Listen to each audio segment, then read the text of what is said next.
Welcome back to another episode of the Catapult Effect podcast. I am your host, Katie Wrigley. So I've been hearing a lot recently, a lot of desire from people to step into their power, to fully embrace their power. But what if your nervous system is telling you that that's not safe? How are you going to be able to allow yourself to be fully seen and heard as the amazing, unique, imperfectly perfect human that you are if the nervous system doesn't think that that is an option for you? Stay tuned. That is exactly what we're going to talk about today.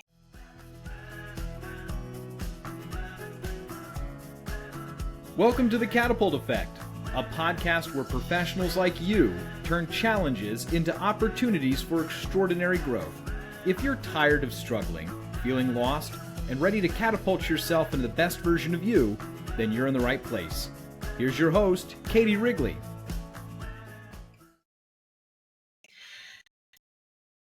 I had a client session the other day, and one of the things that she wants to do is really step into her power. And it gave me an idea for this episode because she's not the only client that's had that as a request in one of our sessions. And so it really got me thinking. We have so many people who want to really embrace who they are.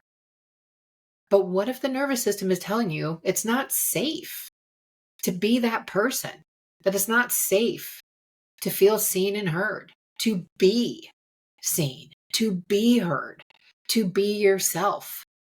And so many of us get that message growing up. We're told to be quiet. We are bullied. We are pushed down. We are met with anger, with jealousy, with all these undesirable things that wind up hurting our feelings. And not only that, the nervous system is labeling those events and deciding that when you start to become you, it's not safe. Bad things happen. This is something that I see over and over again. I also experienced it myself. And over the last 7 years, as I've been on this healing journey, things have shifted in ways I can't even describe. I do my best to talk about a lot of the things that have changed in my upcoming book, Unfuck Your Nervous System, coming out in early 2026. But it's been this last year when I really got deep into those layers, into the middle of the onion, to that pattern that was keeping me from fully being me. That pattern of, I'm not good enough. Now that that pattern has shifted, now that I have gotten rid of that bullshit and I am in my truth, that I have value as a human being that I am, I want this so much for everybody else that I work with to really, and not just work with, I want this for everybody that I love. And if you're a human being on this planet, I love you. And that means that I want this for you too. What we get when we step into our power, it is freedom. And yes, there can be some scary things that happen. There can be pain that comes along the road. We want to be able to really attach to why we want to step in our power, what it gives us to embrace who we are. Because those things, in my experience, become so much more important than the reasons to stay small, the reasons not to be exactly who you are. So let's look at some of the things that come up. So the biggest one that keeps us from our power is fear. Fear that if we're seen or heard, something bad may happen. And I have seen a lot of patterns in people's nervous systems, some going into the woo, where there have been other lives where they may have been a healer in some regard, and it wasn't safe. There's a lot of people who feel back in the witch trials. A lot of witches were actually probably just practicing holistic medicine. They weren't actually doing witchcraft. We know that there was a lot of crap around that, and it was a whole big fear-based thing with people being burned alive at the stake. I mean, that's a big reason to fear. I gotta say, if being burned at the stake was something that would happen today, I would not be suggesting you step into your power. Luckily, we're in a group and in a time where you don't have to be worried about burned at the stake. But your nervous system may still think that you do. And even if you're not someone who believes in other lives, and I'm not trying to get you to swallow my belief system, this is part of what I believe, and this is what's come up in multiple client sessions as well. There is a lot of times, just as often, a lot of events that have happened in this life that have told you that it's not safe, where you've stood up for someone and you've been punished somehow as a result. And remember, the nervous system isn't tracking things with logic. The nervous system can track something like someone just kind of shrugging at you and rolling their eyes at you and dismissing you. That can be a moment in time that may have had nothing to do with you, but your nervous system decides in that moment you're not lovable. And if you're not lovable, no point in stepping into your power because no one's going to like you. No one's going to love you.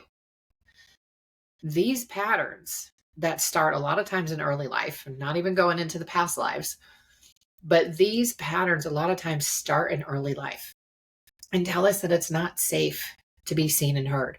Maybe horrifically, and I hear this one a lot too, someone has been abused as a child. And when they've tried to tell a parent or another adult what has happened to them, that parent or adult isn't able to receive it and believe it.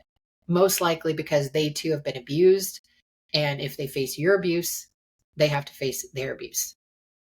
It doesn't make it acceptable that they're not believing you, but it makes it understandable that they aren't able to, because it means they're going to have to face what's happened to them as well. And that can be really terrifying if you've been running from that for most of your life. But when someone doesn't believe us, we get small, we lock it inside, and we decide, okay, no one's going to believe me. No one's going to like me. No one's going to love me. And these things are keeping us from stepping into our power. One of the things that can really help shift that is understanding there's always going to be people who aren't going to believe you. There's always going to be people who are going to be against you. Those aren't your tribe. The things that you give up when you don't want to step into your power, you're giving up joy, you're giving up peace, you're giving up freedom. Few things have felt as good as being yourself, being myself, and not worrying how someone is perceiving me. Just being me in the moment and being accepted for me. And as I've been able to do that more and more, shockingly, more and more people are accepting who I am because I'm so at ease with who I am that they feel that. We're all bouncing off of each other energetically in ways that are pretty hard to comprehend, actually. But a lot of times we're picking up some of these internal patterns. We give up so much of what makes life worth living: deep connection, real joy, real bliss, when we stay small, when we don't allow people to see us. Yes, we're opening ourselves up to more pain. Yes, we're being vulnerable, which can be terrifying. And the reward is, for the people who are your tribe, they're going to love you. They're going to accept you. They're going to let you be exactly who you are. And they're going to become part of your support group, your secure foundation in this life, to get out there and do the things that are going to be of service to other people. That is one of the biggest things that you get, not only just joy for yourself, but you are going to have so much more to put out to the world in your own unique way when you can fully harness the power of who you are and allow that power to shine. You are going to be of so much more service in the ways that are unique to you. And that, my friend, feels fucking amazing. If you haven't tried it yet, just go volunteer somewhere for a weekend and see how good it feels to be of service to someone else. Just give it a shot. See what happens. So being able to start to attach over to the things that matter more, why you want to step into your power, what it's going to give you, what it's going to allow for other people, what you're going to be able to put out there into the world as a result of you claiming your power. Those things become bigger and more important than the things that are going to hurt you along the way. You may be able to try to avoid pain in life, but you are losing out on so much more pleasure when you try to make your life a pain-free existence. Pain is going to come with life. Your mindset around that pain, that's the difference between suffering and accepting it. When you can accept pain, yes, it hurts, but you aren't agonizing with it. You're able to let it go. Another thing that comes up is that people may feel like it's too much responsibility. It's too much. I have too much power. It's scary how much I'm capable of. If I really let myself out there, let my freak flag fly, whatever that may look like, that alone can strike up more fear. The thing that I want to leave you with when we talk about empowerment and responsibility, you are only ever responsible for your actions, your thoughts, your emotions, your responses. Everybody else is responsible for theirs. You can never make someone feel a certain way. You may have the power to inspire them. You may have the power to hurt them. But how they receive you, you have no control over that. They have control over how they receive you. All you can do is be clear in your intent and empower yourself and realize that you aren't giving yourself extra responsibility. You're giving yourself the right amount of personal responsibility. And the thing is, when you are ready to take that level of responsibility, the other piece you get with that is that now you are empowering yourself to be able to handle all the challenges that come your way. You are not putting the solution on someone else to figure out for you. You're putting it on yourself. And you're starting to trust yourself that I'm going to figure this out. Now, it doesn't mean that you're not going to need support, that you're not going to need many who's along the way as you figure out the how. And that's okay. Again, that's why we want to be connected to people. It takes a village. But being able to be fully responsible, that gives you the power to change the things that you want to change in your life. And you aren't waiting for someone else. You aren't giving someone else your power to keep you small. You're taking that for yourself and allowing yourself to step into it. And then two other things that I want to cover. Sometimes when we have a higher level of success, because we are stepping into our powers and we have some unique ability that maybe a lot of other people haven't harnessed yet. And as a side note there, I fully believe that what one human can do, another human can do. Period. End of story. What one can do, another can do. You see someone doing something, you're going to be able to do that too. You just need to figure out how and who you need to make it happen. But when you've had high levels of success and you've been around people who aren't very secure in themselves, who have been grasping at that success, who haven't been able to achieve the levels that you have, jealousy can rear its ugly head. They can bully you. They can try to sabotage you. And we can see this at career level too. Let's say, for instance, you're really good at sales and you have outsold people who have been there for years and you did it in a fraction of the amount of time. This is a true story from one of my clients. You would think that that would be a celebratory moment. But what if that came with a whole lot of people ganging up on you and isolating you? Now that success doesn't feel as safe. That jealousy thing, all of this is going to go back to fear, by the way. I'm just giving you a hint there. That jealousy thing. Well, what if I succeed too much? Then someone isn't going to be happy for me. Someone's going to want to take the wind out of my sails because I'm happy. And so you don't celebrate it and you don't go for as many successes and you start to create a subconscious pattern where you're going to be getting in your own way. Again, I want you to reconnect to your why. What makes you want to be so good at sales? What makes you want to get that level of success? And if you're trying to compensate for something inside of you, be honest with yourself. There's nothing wrong with it. It's just data, figuring out what drives you. And these are important things to discover for yourself to fully embrace and empower yourself to be exactly the person you are right now, today. These are very important keys to being able to do that. So letting go of, Some people are going to be jealous. Let's look at Taylor Swift. She has a massive, massive following. And she has a massive amount of haters too. Do you think she's spending time on the haters? No. She's fully focused on her fan base and the people who love her and giving them more of what she can give them in the unique way that only Taylor Swift can.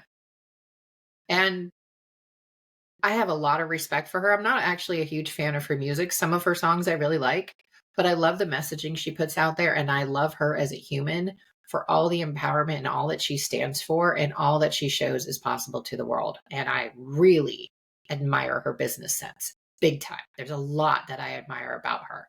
And that makes me a fan, even if I don't like all of her music. But she's not focusing on all those nasty things that comes with it. She's focusing on her why and on all the people who love what she's doing.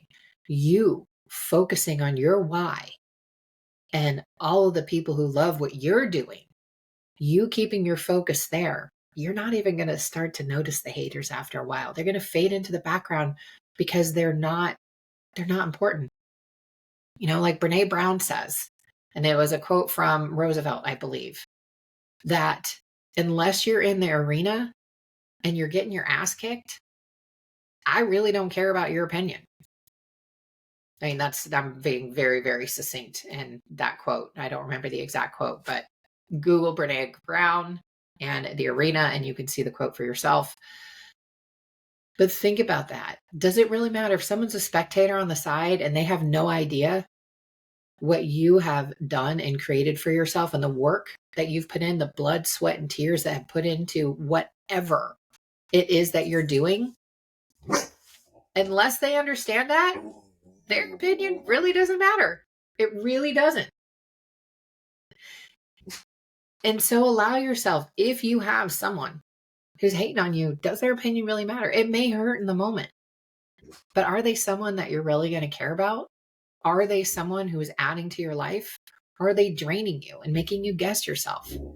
If that's what you find, refocus on the people who inspire you, who empower you, who support you, who cheer you on, who want to watch you succeed, who love you for exactly the person you are and are going to be applauding as you embrace that person more and more and let more and more people see who you are.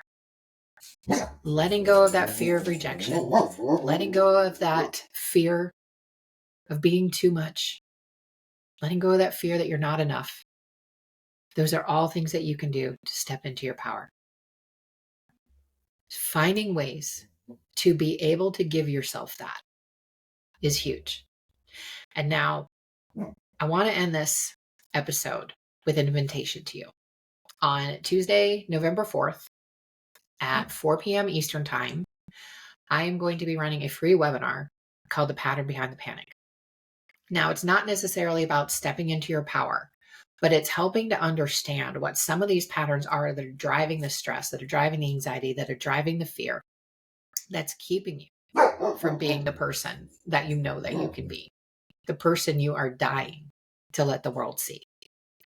So I'm going to put a link to that in the show notes, and I hope you're going to come join me. It's totally free. We're just going to be online for about an hour. My goal is to actually give you back 15 minutes of that hour.